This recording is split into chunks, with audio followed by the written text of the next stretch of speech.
as we look at places where people are beginning to explore what it means to follow Christ, it's usually something that takes time. We as Westerners, we want quick action. We want people to make a decision and start into our discipleship programs. But for other people who are coming from a completely different worldview, they need a time of transition. Yes, God can change them overnight, and when people turn to faith, they do. But generally, they've got to change years and years of their own life and their culture's hundreds of years of history.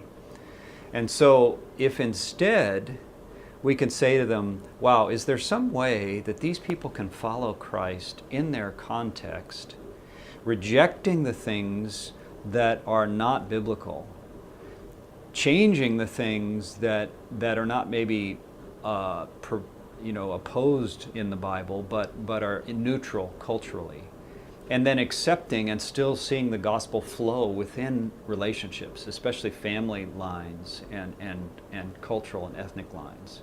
There's a movement like this in a country near us here in Southeast Asia, where basically people are meeting in homes, and they would not call themselves Christians, again for some of those reasons we talked about the way Christians are understood around the world.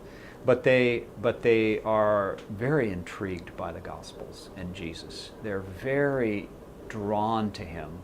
When somebody from a background like this reads or hears or the stories or reads the Gospel, they're drawn to it.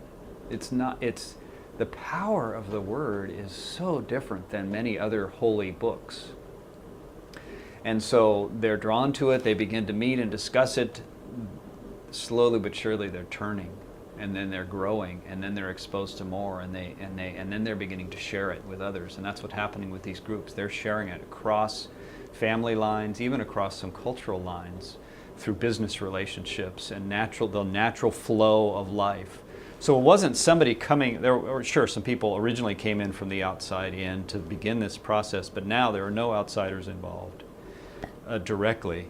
Those that are within the culture or have been called insiders, whether that's a good term or not is a different question, are the ones who are sharing, who are teaching, who are exposing people to the Word, who are seeing the gospel flow along these family lines and social lines, and then they are processing through what that means. They're looking at the Word and making decisions themselves. We're not coming in and saying, you got to have your church service in a building on Sunday morning at 11 o'clock with a pulpit and a cross on the front and all these things that we do, none of which are wrong, but they aren't necessarily what needs to happen somewhere else.